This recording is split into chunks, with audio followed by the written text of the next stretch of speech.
Today I F up by misunderstanding what world's strongest coffee actually meant. Okay, so technically this was on Monday, but definitely one of the biggest mistakes I've made in my life. So for context, I absolutely love really strong, dark coffee. There's a running joke amongst my friends that I drink jet fuel because I brew it so heavy. For whatever reason, that strong flavor psychologically gives me kind of a dopamine rush and wakes me up before the caffeine hits. Anyways, on Monday, I had a really important client meeting and my boss had flown into town for said meeting. So I had to meet her at her hotel pretty early in the morning, and it was across town. So I had to get up way earlier than usual and was not having it that morning. Since I was not handling waking up early and kind of in a rush, I hurriedly made my coffee and made it strong. At the store, I had come across this coffee called Death Wish, which was coined as the world's strongest coffee at one point, so I cracked it open, gave the filter a heavy fill, and scurried away to do other morning tasks. I was really excited to try it. In my mind, strong was synonymous with the actual taste, not the caffeine content.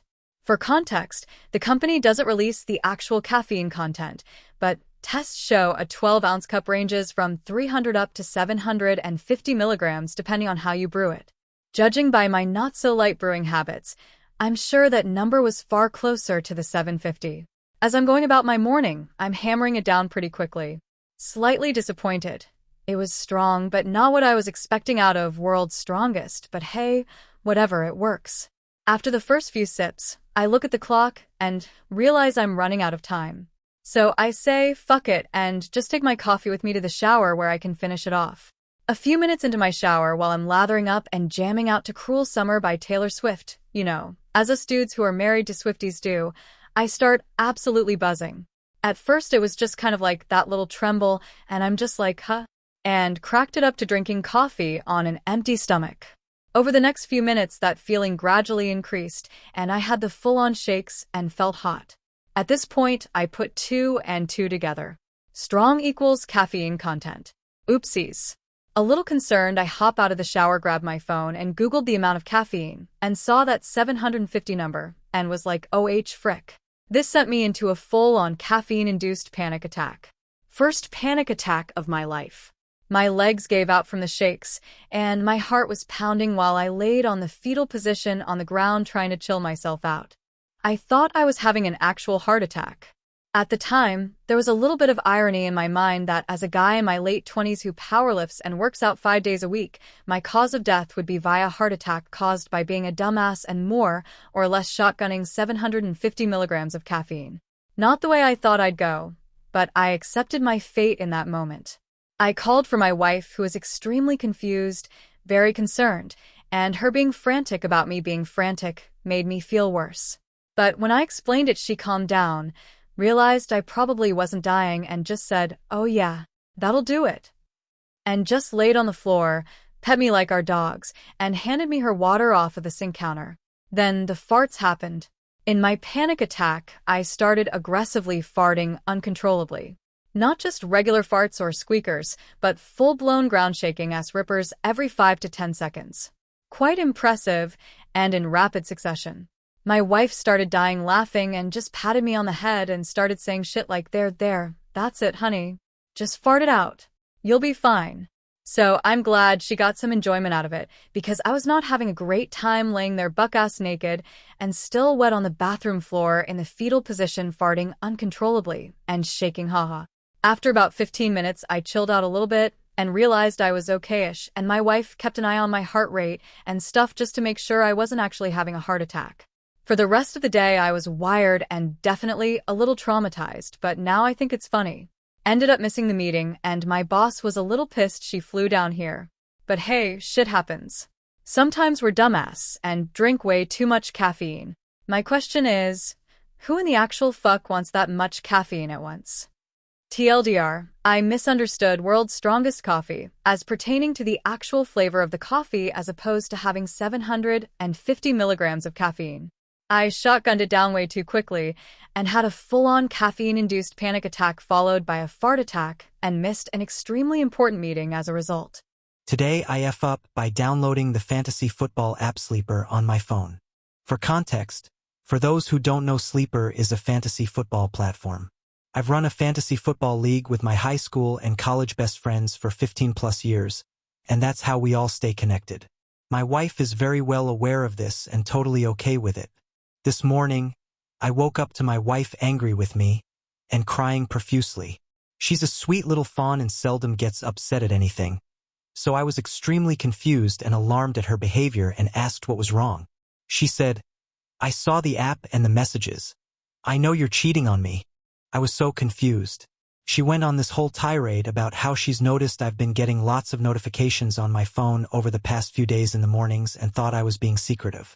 She looked at my phone this morning and saw a message on an app called Sleeper from someone named Riley, and the message read, "God, you're so sexy. My name, I love you." Riley is a burly 6 feet 4 inches happily married man with 2 kids and lives 4 states away. He is one of my childhood best friends and was at our wedding. She's met him. He was being facetious and responding to a picture I sent in our league chat of my wife and I with one of his favorite country artists this weekend when we ran into him. Our draft is tomorrow night, and I've been messaging the guys to get everything set up, and she knows this.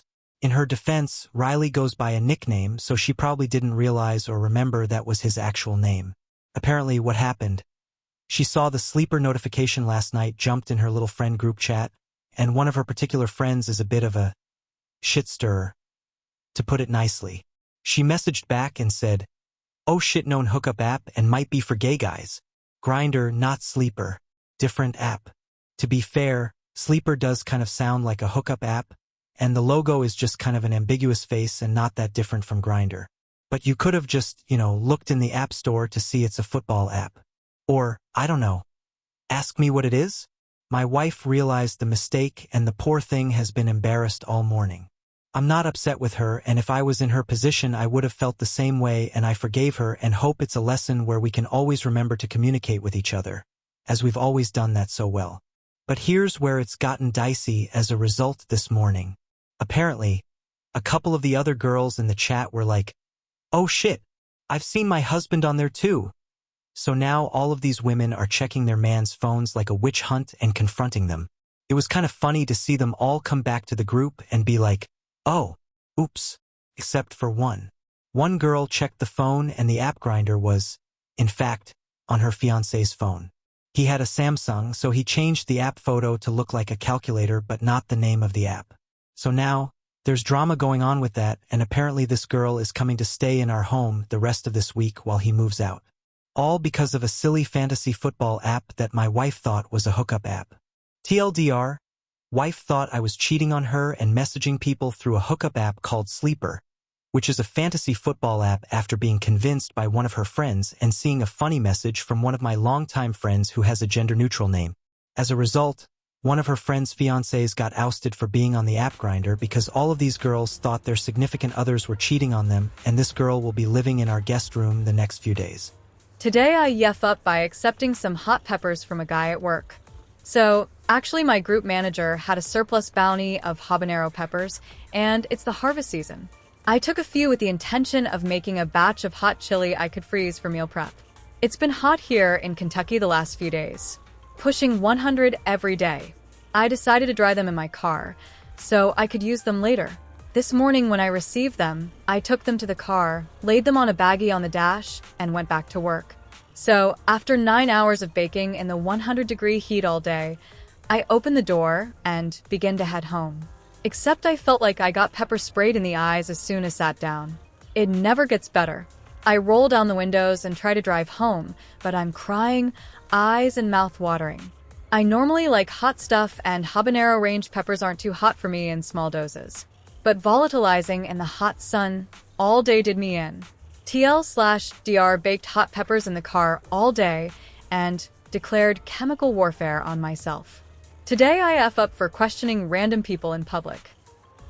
I've had some pretty awkward moments in public, but this one takes the cake. I was at the grocery store last week, and while browsing the aisles, I noticed this guy staring intently at a jar of pickles. It was like he was trying to solve a mystery.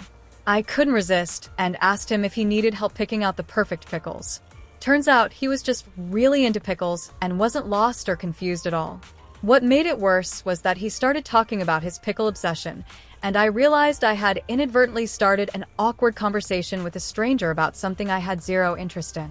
His enthusiasm was impressive, but my attempts to steer the chat away from pickles were futile. I couldn't escape quickly enough, and now every time I see pickles, I remember that moment. Anyone else had one of those cringeworthy interactions where you wish you could just disappear? TLDR, just be careful in asking publicly and be understandable in every situation. Thank you so much for watching the video. For more video like this, please subscribe.